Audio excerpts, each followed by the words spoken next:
ಸೇವೆಯಿಂದ ನಿವೃತ್ತಿ ಆಗಿರುವಂತಹ ನಮ್ಮೆಲ್ಲರ ಸಹೋದ್ಯೋಗಿ ಮತ್ತು ಪ್ರೊಡಕ್ಷನ್ ವಿಭಾಗದ ನಿರ್ದೇಶಕರು ಹೆಚ್ಚುವರಿಯಾಗಿ ಪಾರ್ಟಿಯನ್ನು ಕೂಡ ಅವರಿಗೆ ಕೊಟ್ಟಿದ್ವಿ. ಸಿ ವೆಂಕಟೇಶ್ ಅವರೇ, ಇಂಜಿನಿಯರಿಂಗ್ ವಿಭಾಗದಲ್ಲಿದ್ದಂಥ ಮತ್ತೋರ್ವ ಸಹೋದ್ಯೋಗಿ ಕುಮಾರ್ ಅವರೇ, ಮತ್ತೋರ್ವ ಸಹೋದ್ಯೋಗಿ ಜಯಣ್ಣ ಅವರೇ, ಮತ್ತು ಎಲ್ಲ ಆತ್ಮೀಯ ಹಿರಿಯ ಅಧಿಕಾರಿಗಳೇ ಮತ್ತು ಎಲ್ಲ ಸಿಬ್ಬಂದಿಗಳು, ನಿಮಗೆಲ್ಲ ಗೊತ್ತಿದೆ, ಸರ್ಕಾರಿ ಸೇವೆಗೆ ಸೇರೋದು ಅನಿರೀಕ್ಷಿತ ಮತ್ತು ಅನಿಶ್ಚಿತ. ಆದರೆ ಸೇರಿದ ಮೇಲೆ ನಿವೃತ್ತಿ ಅಂತೂ ಖಚಿತ. ಅದು 30 ವರ್ಷ ಆಗಿರ್ಬೋದು, 25 ವರ್ಷ ಆಗಿರ್ಬೋದು, ಅಥವಾ 35, ಗರಿಷ್ಠ 36, 38 ತನಕನೂ ಕೆಲವರು ಕೆಲಸ ಮಾಡಿದ್ದಾರೆ. ಸೊ ವೆಂಕಟೇಶ್ ಅವರು, ಕುಮಾರ್ ಅವರು, ಜಯಣ್ಣ ಅವರು ಸಾಕಷ್ಟು ಅನುಭವಗಳನ್ನು ನಮ್ಮ ಮುಂದೆ ಹಂಚಿಕೊಂಡಿದ್ದಾರೆ. ಕರ್ನಾಟಕ ಹಾಲು ಮಹಾಮಂಡಲದಲ್ಲಿ ನಾವು ಸೇವೆ ಮಾಡಿದಷ್ಟು ಅವಧಿಯಲ್ಲಿ ತುಂಬಾ ಸಂತೋಷವಾಗಿದ್ವಿ, ಖುಷಿಯಾಗಿದ್ವಿ ಮತ್ತು ಸಂಸ್ಥೆಯ ದೃಷ್ಟಿಯಿಂದ ನಾವೆಲ್ಲರೂ ಕೂಡ ಕೆಲಸ ಮಾಡಿದ್ದೀವಿ.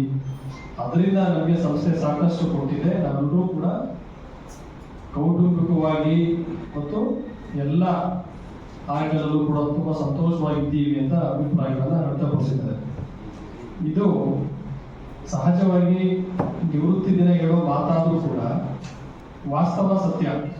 ನಾನು ಅಬ್ಸರ್ವ್ ಮಾಡೋದಕ್ಕೆ 1.5 ವರ್ಷದ ನನ್ನ ಈ ಅವಧಿಯಲ್ಲಿ KMF ಅಲ್ಲಿ ಸರ್ವಿಸ್ ಮಾಡಿದಂಥ ಎಲ್ಲ ಅಧಿಕಾರಿ ಸಿಬ್ಬಂದಿಗಳು ಕೂಡ ಸಾಕಷ್ಟು ಖುಷಿಯಿಂದ ಮತ್ತು ಹೆಮ್ಮೆಯಿಂದ ಕೆಲಸವನ್ನು ಮಾಡ್ತಾರೆ ಮತ್ತು ಅವರವರ ವಯೋ ಸಹಜವಾಗಿ ನಿವೃತ್ತಿಯನ್ನು ನಾವು ಕಾಣಬೇಕಾಗುತ್ತೆ. ಬಟ್ ಆ ಅವಧಿಯಲ್ಲಿ ನಾವು ಆ ಸಂಸ್ಥೆಗೆ ಎಷ್ಟು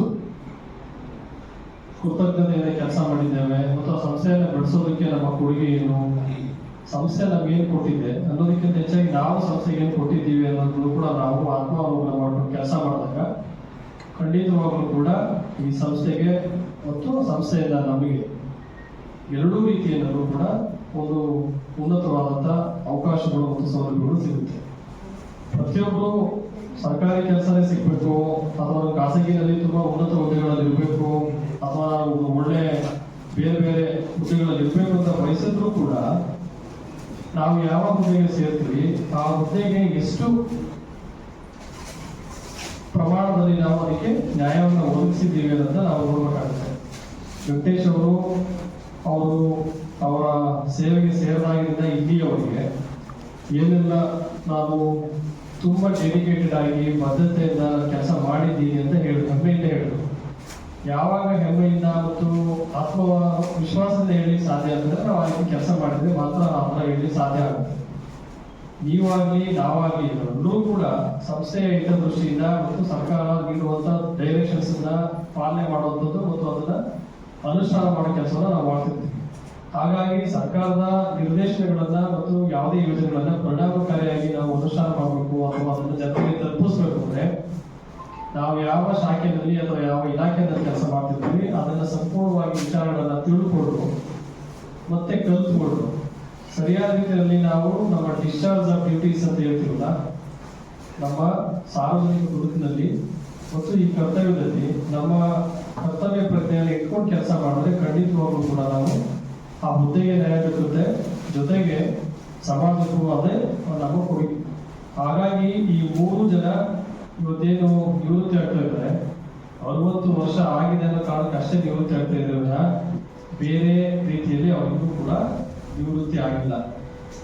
3 ಜನರು ಕೂಡ ಆರೋಗ್ಯವಾಗಿದ್ದಾರೆ ಮತ್ತೆ ಅಷ್ಟೇ ಉತ್ಸಾಹ ಇದೆ, ಆಸಕ್ತಿ ಇದೆ.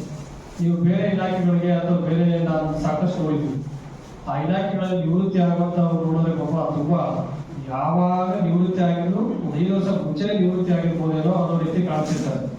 ವಿಶೇಷವಾಗಿ KMF ಅಲ್ಲಿ ಇರುವಂತಹ ನಮ್ಮ ಮಹಾಮಂಡಲದ ಎಂಪ್ಲಾಯಿಗಳು ಇನ್ನೂ 5 ರಿಂದ 10 ವರ್ಷ ಸೇವೆ ಮಾಡಬಹುದಿತ್ತೇನೋ ಅನ್ನೋ ರೀತಿಯಲ್ಲಿ ಸೈನಿಕವಾಗಿ ದೃಢತೆಯನ್ನ ಮಾನಸಿಕ ದೃಢತೆಯನ್ನ ಇಟ್ಕೊಂಡಿದ್ದೀವಿ.